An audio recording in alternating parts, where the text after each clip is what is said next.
Today's lesson is on similar objects. Objects are similar if all angles are identical and side lengths are proportional to one another. We'll talk about each one of those things separately because they're both important. So first of all, angles are identical and side lengths are proportional. So the angles are identical. Well, top left angle's 135, top left angle's 135. Top right's 117, top right's 117. Bottom left's 45, bottom left's 45. Bottom right is 63, bottom right is 63. So all angles match up from one to the other. So that means that they are similar to one another. Okay?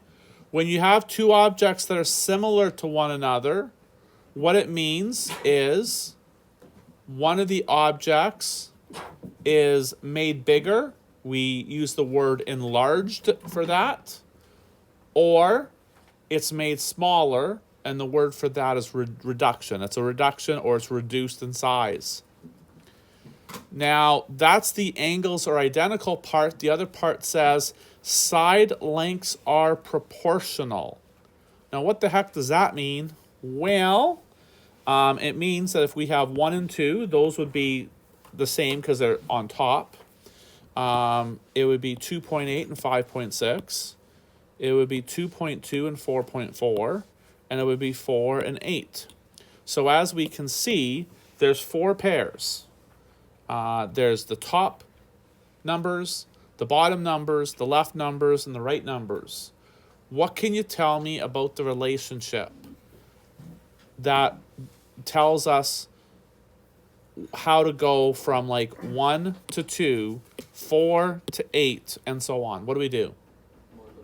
Multiply by 2. That's very important, okay?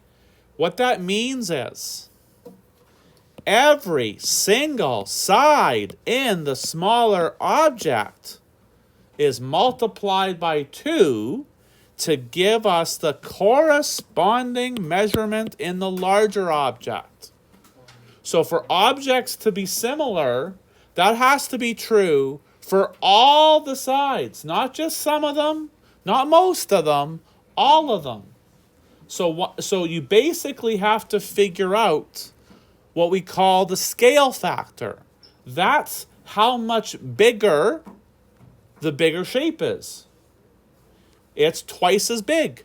So all the corresponding sides are twice as big in the bigger object compared to the smaller object. Okay? Likewise, you can think about it the other way. You can be like, oh, what if I know this? This is 5.6. To get the corresponding side over here, I wouldn't multiply it by 2. I would divide it by 2. So if you go from the big guy to the small guy, just divide by 2. But if you're going from the small guy to the big guy, then you got to multiply by 2. You always ask yourself, because it's easy. It's really easy to do the wrong thing, to multiply when you should divide, or divide when you multiply. So when you get your answer, compare it to the other one and the other object, and just ask yourself the quick question, does this make sense? And if it makes sense, then fantastic. You probably did exactly what you needed to. But if you had like just a moment where you made a mistake, happens, then just be like, that doesn't make sense. Take a second and ask yourself, well, did I multiply when I should have divided, or what's up here? Okay? So, all right. That's the common scale factor. It's 2. Let's do some examples. So here we go. Here's the first example. Ethan's uncle is using flat stones like the ones below to build a walkway. Are they similar? Justify your answer. So just a couple things, okay? If this is on a test or an assignment,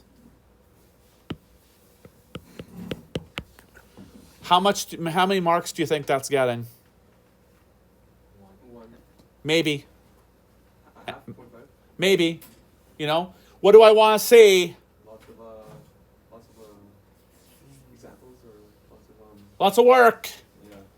So it's not okay just to say the answer. You need to show me the answer. You need to, when it says justify your answer, that really is just a nice way of saying show your work. I want you to show your work. I want you to tell me why it's a yes or why it's a no. Okay? So let's look at what our corresponding sides are. 16 would correspond to 24. 12 would correspond with 18. 14 would correspond with 21. And 10 would correspond with 15. Now, if these are similar, then we would need to divide each of the corresponding pairs and see if we get the same scale factor all the time. Okay? So let's start off. Let's try and go 12. Oopsies. Let's go ahead and do, I'm going to do, just to make this easier, you can go 12 divided by 18, but then you're going to get a crazy decimal. I'm going to go 18 divided by 12 because I won't get a crazy decimal. 18 divided by 12 is 1.5. Okay, cool. Now we're going to repeat it, but for the next pair. So that was the red pair. I'm just going to do a little scribble here just so you understand what that came from. Now let's do the black pair. Now the black pair, what would I divide? 24 divided by 16. And when you divide those, what do you get? 12. No, 1.5. Yeah. So that's what we get when we divide the pair that are highlighted in black.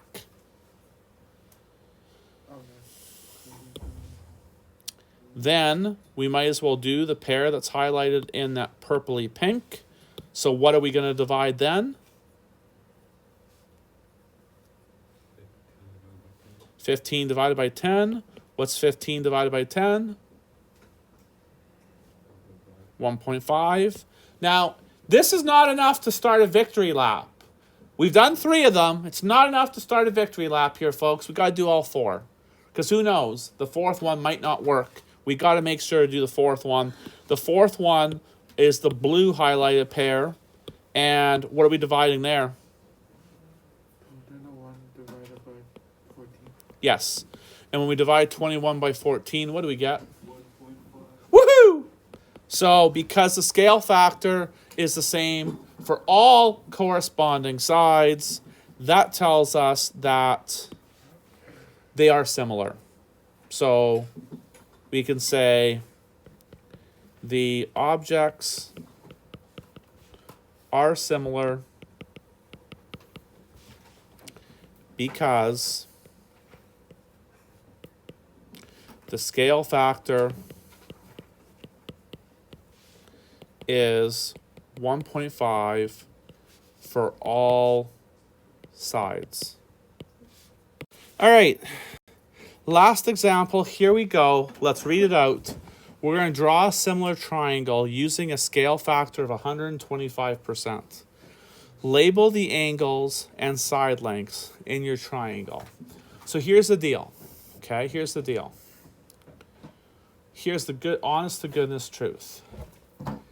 The easiest way of, like, and you could disagree with me and want to pick 2 other ones, but if you draw 2 of these sides properly, so the way I'd probably do it is I would draw maybe this side and this side right here, and make sure that they are exactly 117 degrees apart.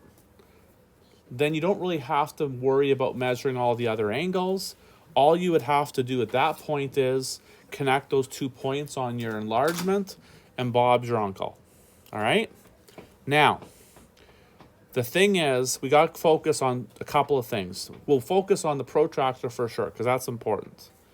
But we also have to worry about the 125%. So we'll start there. To do the 125%, 125% we have to think about that as a decimal. What's 125% as a decimal? 1.25. Beautiful. So what we're going to do is we're going to multiply each of these sides by 1.25. And when we do that, we're going to get 3 centimeters on the nose here, and we're going to get 4 centimeters on the nose there. So that's kind of cool. We get really nice numbers. We don't get like crazy decimals. So what we're going to do is we're going to draw those sides with our ruler. Now, we can only draw one at a time because we have to use the protractor before we draw the second one. So, like, just truth be told, because I'm on a screen, it's next to impossible for me to draw things to scale, which just kind of blows, but it is what it is. So when we draw the line here, you're gonna, I would draw the flat line first. So draw this flat line here, make sure it's exactly 4 centimeters. Okay, so make sure that's exactly 4 centimeters using your ruler. Okay. The centimeters, right? Yep. Make sure it's exactly 4 centimeters with your ruler. And once you have drawn in that line, as long as you draw those lines correctly, then all you need to do is take your ruler and connect the 2 points to complete the triangle. And everything will be fine. But if you made a mistake anywhere, then it will show up. And the third side won't be as long, or it'll either be longer than it's supposed to be or shorter than it's supposed to be. And the 2 angles that you just drew will also be messed up as well. So that's why, as long as you draw those 2 sides carefully, and that includes using your protractor, then everything else will fall into place. And it does ask us to include the side lengths and angle measures.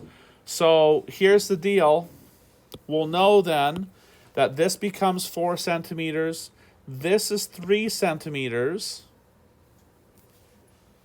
We know that this is 26 degrees. The angles don't change. This is 117 degrees. This is 36 degrees. And we didn't do it yet, but if we take 4.8 and we multiply it by 1.25, what do we get?